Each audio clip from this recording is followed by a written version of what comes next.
South Beach, Miami Beach, one of the most iconic cities and real estate markets in the world.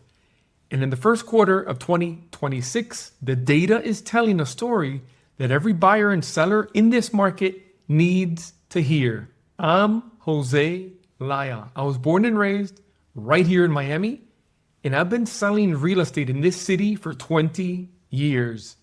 I've seen every market cycle this city has gone through, and today I'm going to give you the real numbers. What these numbers show is not one market. It's two completely separate markets happening at the same time in the same neighborhood. Non-waterfront homes versus waterfront homes, and they're moving in different directions. And when we show you the data, you will understand. Let's jump right in. Here we have the first quarter data on a month by month. First, we're going to start with the big picture before we get into the numbers. South Beach homes fall into two distinct categories. As we said, non-waterfront and waterfront. And they command a completely different price point and buyer pool. Two different stories. Understanding that distinction is the key to understanding everything else I'm about to show you. Let's jump into the numbers you see here. Month by month, let's start with January 2026. Total active listings are 63. Of those, only 18 are non-waterfront. Just so you know, we like to highlight the waterfront properties in light blue. So waterfront properties are 45 out of the 60. Right away, you can see that waterfront inventory heavily dominates this market. Closed sales for January, just 2. Both non-waterfront, 0 waterfront. Let that sink in for a moment. Of 45 waterfront homes sitting on the market in January, not a single one sold. That is a market where sellers and buyers are simply not finding each other. For non-waterfront, the 2 homes that did close, they closed at a median price per square foot of $838, median sold price at $1,775,000. Gives you about 9 months of supply, about 20 days on the market it took to sell those 2. Those dashes that you see underneath those numbers, that means that because there was no sales for waterfront homes, there really was no data to compute. So that's what you'll see the dashes represent. Now we look at February, 64 active listings, essentially flat. However, look at the closed sales. They jumped from 2 to 4, but again, 0 waterfront closed sales in February. One thing we want to highlight, look at the days on market, how they jumped up to 211.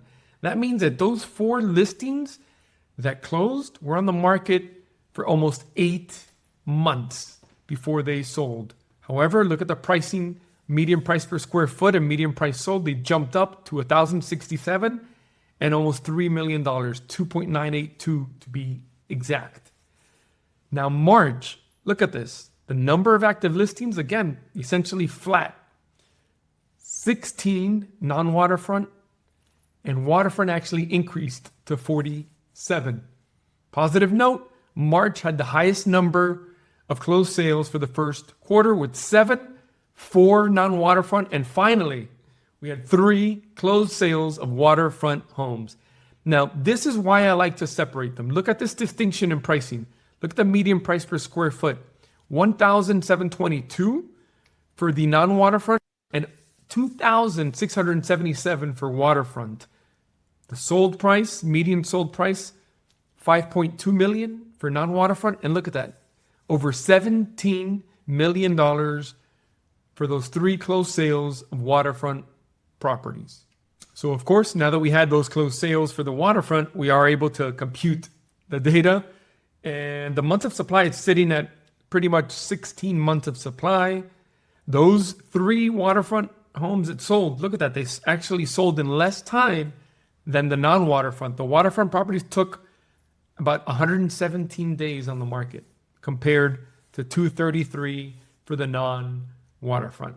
So now that we've seen the month by month, we're going to pull back and look at the first quarter of 2026 and compare it to the first quarter of 2025 to see if we can give this some more context. Let's take a look at that now.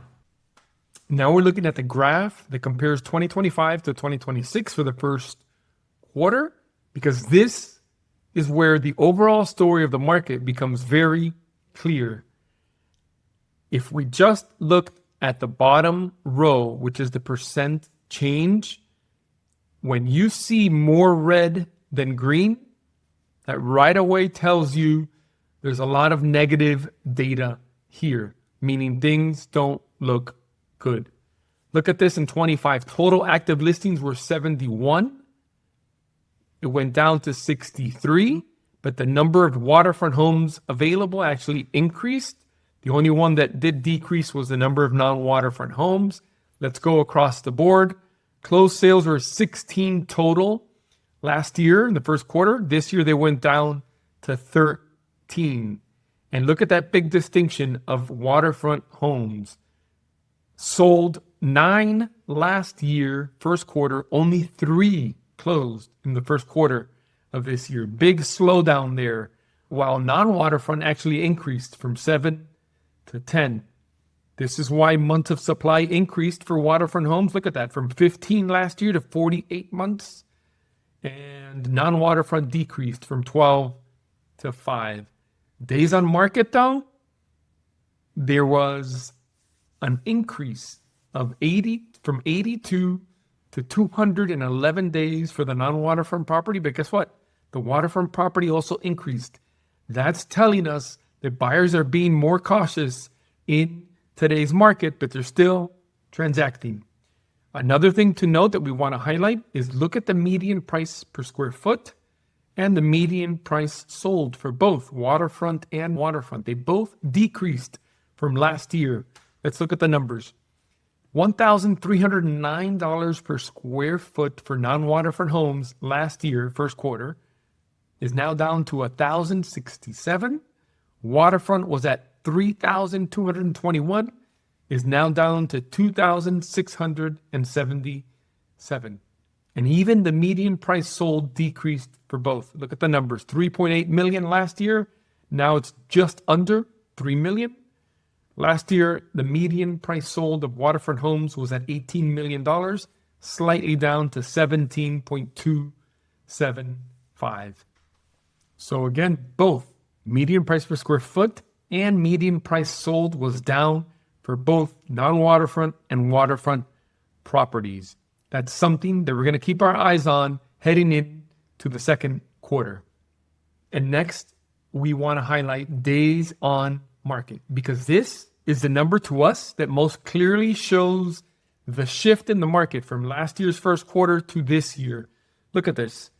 We shifted from 82 days on market to sell non-waterfront homes to 211, while waterfront homes went from 70 days on market to 117. Clearly indicates the market's taking significantly longer to move product, and it's doing so at lower prices. The bottom line on the year-to-year comparison, first quarter of 2026 is slower and more challenging than last year across virtually every metric that we're showing you here. Transaction volume is down, prices are down, days on market are up, and the waterfront segment in particular has seen a significant pullback in buyer activity. From this data that we're seeing, a slowing market for single-family homes in South Beach.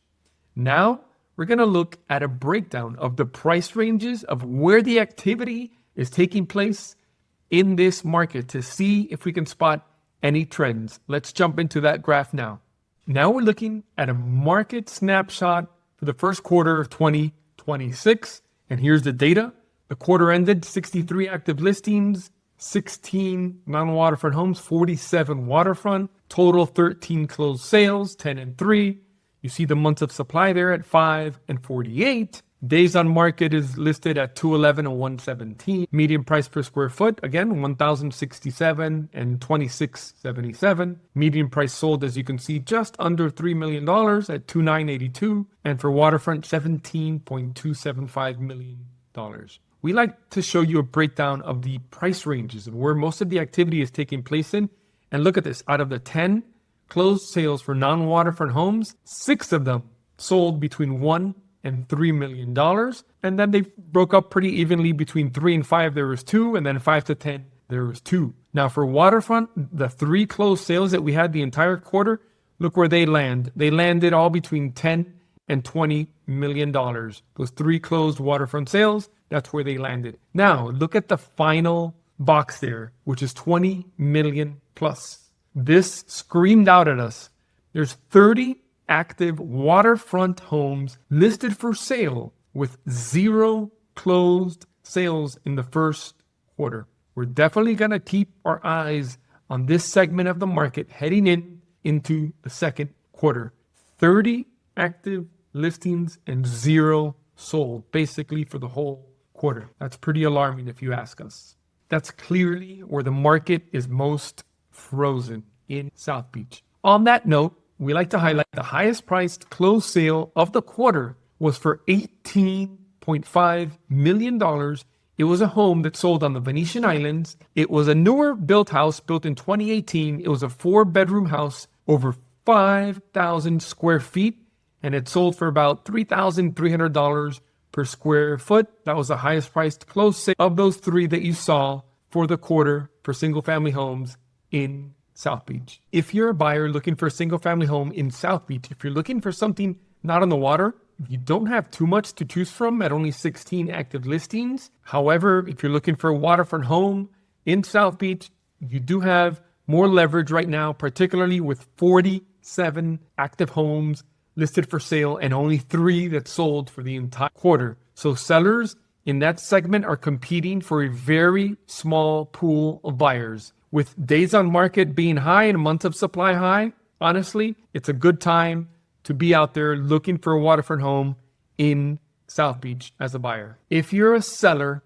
and you have a non-waterfront home, you could still move your property, but pricing correctly is everything. The homes that sold waited over 200 days on average. The way to avoid that is to price where the market actually is, not where you wish it was. Everything else is just sitting on the market. If you're a seller of a waterfront property, be honest with yourself about this market. The first quarter of 2026 showed us that buyers for waterfront homes in South Beach are scarce. You must price your property correctly from the start to have any chance to get it sold. If not, it's going to be sitting on the market with no takers. So that is your complete South Beach single-family homes market report for the first quarter of 2026. And clearly, the numbers show the market has shifted. As I start my 20th year in Miami real estate, I've seen a lot of different markets. And I can tell you this is not doom and gloom, but this is exactly what happens in a correction as the market is trying to find its new level. You just have to know how to navigate through it, be patient, and make sure to work with a professional that can guide you through this challenging market. If you found this useful, subscribe. This is how we do it. Real data, no fluff. Drop your questions in the comments. We thank you for watching, and we'll see you soon.